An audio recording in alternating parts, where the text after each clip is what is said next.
इस सरकार के प्रति गुस्सा था, क्रोध था, और वो कहते हरियाणा में वो डिमरा फेंक रहा था, भाई वो डिमरा फट गया। माहौल सिर्फ और सिर्फ नरेश सेलवाल का हो गया है और पूरे के पूरे परिवार, पूरे के पूरे कुनबे दूसरी पार्टियों को छोड़कर कांग्रेस पार्टी में आस्था जता रहे हैं। नमस्कार साथियों, मैं हूं आपका होस्ट कुलदीप सिंह पुनिया और मैं लेके चलता हूं आपको राजनीति की दुनिया। साथियों, हल्का उकलाना के अंदर एक चीज बड़ी जोर शोर से चल रही है कि हल्का उकलाना की जो सीट है कांग्रेस पार्टी वो कितने मार्जिन से जीतने वाली है, और इसका चर्चा पूरे हरियाणा क्षेत्र के अंदर है। ऐसा क्यों है? क्योंकि जितने भी लोग आ रहे हैं, जितने भी सर्वे एजेंसी आ रही हैं, उनमें एक चीज कॉमन आ रही है कि उकलाना फिलहाल हरियाणा के अंदर सबसे फेवरेट सीट बनती जा रही है। और आज हमारे साथ जुड़ गए हैं उकलाना से कांग्रेस पार्टी के प्रत्याशी नरेश सेलवाल जी। भाई साहब राम राम। राम राम, आपके सभी दर्शकों को मेरी राम राम, नमस्कार। एक बात बताइए, आज कितनी ज्वाइनिंग हुई यहाँ पर?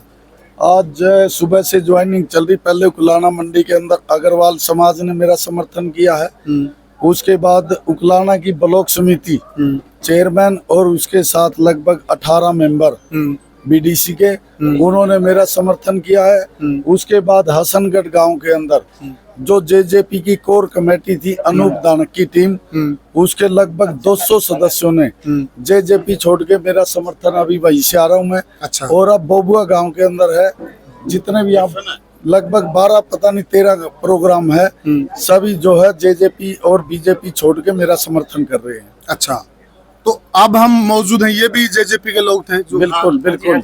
अच्छा, आपने जेजेपी क्यों छोड़ी जी? हमने सोचा था जैसे पिछले प्लान में आगे कुछ न कुछ करके दिखाएंगे। किसान नहीं, 36 बिरादरी के जैसे मजदूर का मेरा और गया, उसने किसी का कुछ भी नहीं किया। एक झूठे वादे और दूसरे झूठे दांसे उसने दिए और बरगलाने की जनता को कोशिश की। तो जनता अब जागरूक हो चुकी है, तो उनके बहकावे में नहीं आएगी। तो जनता का यही फैसला है अब की बार हुड्डा सरकार, क्योंकि जो हुड्डा साहब ने पहले काम किए थे, और मैं पहले बता भी चुका हूँ हमारे हल्के के भाई नरेश सेलवाल के बारे में, जो इसकी सादगी, जो इसका व्यवहार, दुख सुख में काम आना, हर मान लिया 36 बिरादरी में कोई भी दिन में या रात को तो वहाँ काम नहीं हुए आपके? बिल्कुल भी नहीं। कितने साथी हैं जो आपके साथ छोड़ के आए? आज तो हमारा पूरा गांव में मेरे ख्याल से 15-20 जो बड़े बड़े परिवार मीटिंग हुई है। अच्छा। और 15-20 प्रोग्राम थे भाई साहब के। सुबह से लग रहे अब तक इसको फुर्सत भी नहीं, शाम तक निकलने भी नहीं देंगे इसको गांव से। तो वो बुआ गांव में ही पूरा निपटे निकाह, जिसमें इतनी ज्वाइनिंग। अच्छा, बिल्कुल एक तरफा माहौल है। Bumper joining. बिल्कुल बिल्कुल पूरे उकलाना हल्का के अंदर भाई साहब की बाजू पकड़ने वाला कोई भी नहीं है, एक तरफा इलेक्शन। बिल्कुल साथियों, माहौल सिर्फ और सिर्फ नरेश सेलवाल का हो गया है और पूरे के पूरे परिवार, पूरे के पूरे कुनबे दूसरी पार्टियों को छोड़कर कांग्रेस पार्टी में आस्था जता रहे हैं। और आज भी नरेश जी ने बताया कि बहुत ज्यादा ज्वाइनिंग हुई है हसनगढ़ में और बोबुआ में। इनका कहना कि शायद आज कार्यक्रम ना निपटे। इस सरकार ने कैसा और वो कर दिया ना, अब घर से एक आदमी तो नहीं, कागज पत्रों में रहो। कभी फैमिली आईडी बना दी, कभी आधार कार्ड से वो करो, फिर पंजीकरण करवाओ ना, तो जमींदार की फसल नहीं बिकेगी।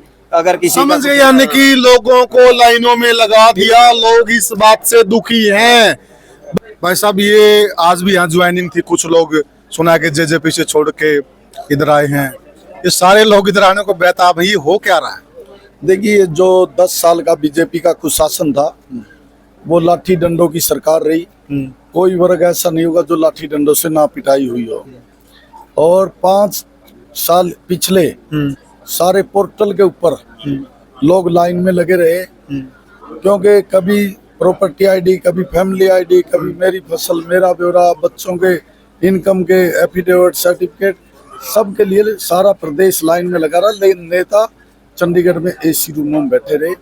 जनता की कोई सुनवाई नहीं थी, किसी का कोई काम नहीं हुआ। गरीब लोगों के 9.5 लाख बीपीएल कट गए, बुजुर्गों की 5 लाख बुढ़ापा पेंशन कट गई। और किसानों का आपने देखा, जब 3 काले कानून आए, 750 किसान शहीद हो गए। किसानों की कोई सुनवाई नहीं हुई। किसानों का जो है, कृषि मंत्री हरियाणा के जेपी दलाल ने मजाक उड़ाने का काम किया। और गरीब लोग, जो योजनाएं हुड्डा साहब के समय चलती थी जब मुख्यमंत्री थे, चाहे 100 वर्ग गज प्लाट देने की बात थी, उसके ऊपर मकान बनाने का अनुदान देने की बात थी, और जो है बच्चों की स्कॉलरशिप की बात थी, और दूसरी 200-200 लीटर पानी की टंकी देने की बात थी, बिजली के बिल माफ और कर्जा माफ, किसानों का कर्जा माफ, हरिजन कल्याण निगम, बैकवर्ड कल्याण निगम का कर्जा माफ करने की बात थी। इस सरकार ने वो सारी योजनाएं बंद कर दी। और इस सरकार के प्रति मैं समझता हूँ गरीब के अंदर रोष है, किसान के अंदर रोष है, कर्मचारी जो है इस सरकार से खपा है। हर रोज कोई ना कोई जो है कर्मचारी धरनों पे बैठे रहे, कभी पटवारी, कभी कलरा, कभी मेडिकल के डॉक्टर। तो जो पीटीआई टीचर लगे थे उनको इन्होंने घर का रास्ता दिखा दिया, ड्राइंग टीचर लगे थे उनको घर का रास्ता दिखा दिया। तो मैं समझता हूँ जनता के अंदर कहीं ना कहीं सरकार के प्रति गुस्सा था, आक्रोश था। और वो कहते हैं हरियाणा में वो डिमरा फेंक रहा था, भाई वो डिमरा फट गया। और अब जो है हरियाणा की जनता चौधरी भूपेंद्र सिंह हुड्डा और हरियाणा के प्रदेश अध्यक्ष चौधरी उदय भान, जो एक दलित समाज से संबंध रखते हैं, शेड्यूल कास्ट से, अम्बेडकरवादी नेता है, उन्होंने दलितों की आवाज को हर मंच से उठाने की कोशिश की। दलित लोग जो है चौधरी उदय भान जी को अपना नेता मान चुके हैं। और 36 बिरादरी के लोग चौधरी भूपेंद्र सिंह हुड्डा जी ने जो 10 साल में काम किए थे उनका लोहा मानते, इसलिए लोगों ने मन बना लिया चौधरी भूपेंद्र सिंह हुड्डा के नाम की आज आंधी चल रही है।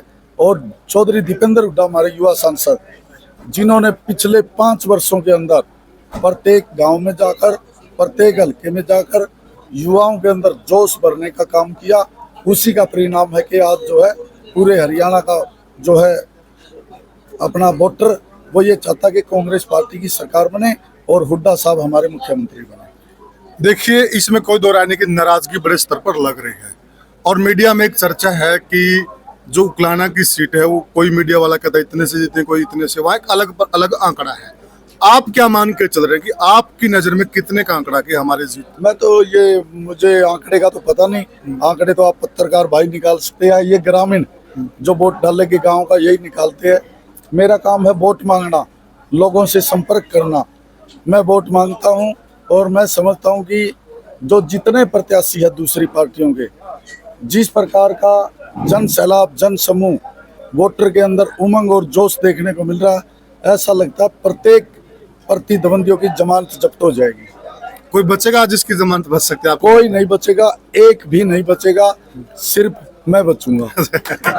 तो ये नरेश जी का साफ साफ कहना है कि हल्का उकलाना के अंदर इस प्रकार के हालात हैं कि सभी पार्टियों की सोचने वाली बात है, क्योंकि मुकाबला यहाँ राष्ट्रीय पार्टी बीजेपी से है।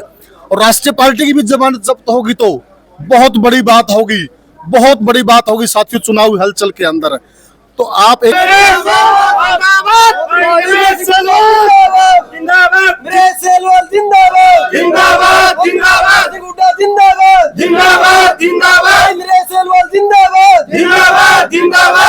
पार्टी जिंदाबाद, जिंदाबाद, जिंदाबाद, जिंदाबाद, जिंदाबाद, जिंदाबाद, जीतेगा, जीतेगा। तो साथियों आपने माहौल देख लिया, माहौल इस प्रकार का है। नेताजी कह रहे हैं कि शायद किसी की जमानत ना बचे, और लगता भी ऐसा ही है माहौल देखकर। और हो क्या रहा है कि गांव के गांव पूरे समर्थन में आ रहे हैं। अगर ऐसा ही होता रहा, हो सकता है कि ये रिकॉर्ड ना बन जाए नेताजी। वो तो जनता जब ठान लेती है वो बड़े बड़े रिकॉर्ड तोड़ देती है। और रिकॉर्ड तो बनते ही टूटने के लिए है, यह भी सच्चाई है। आपकी बार टूट जाएगा, आपकी बार टूट जाएगा, बिल्कुल टूट जाएगा, कोई दिक्कत नहीं है। पहली सीट होगी हरियाणा में। सभी बबुआ से हो? मैं किस अरे मैं खंडूर से हूँ सर। रंडूल से हो आप? जेजेपी छोड़कर मैं इसमें आया हूँ जी। अच्छा, कांग्रेस में जेजेपी छोड़ भाई रहे हैं। नरेश का साथ। तो साथियों आपने ये चर्चा सुनी नरेश सेलवाल जी के साथ। हाँ जी, आप क्या सोचते हैं हमें कमेंट सेक्शन में जरूर बताइएगा। और आपको क्या लग रहा है कि उकलाना का माहौल होना क्या, उकलाना का जो माहौल, शुरू कर दे, उकलाना का जो माहौल है वो क्या रहने वाला, रिजल्ट क्या रहने वाला, यह जरूर बताइएगा। आखिर में जनता जनार्दन, और जनार्दन जो फैसला सुनाएगी वो मानना भी पड़ेगा। जय हिंद साथियों।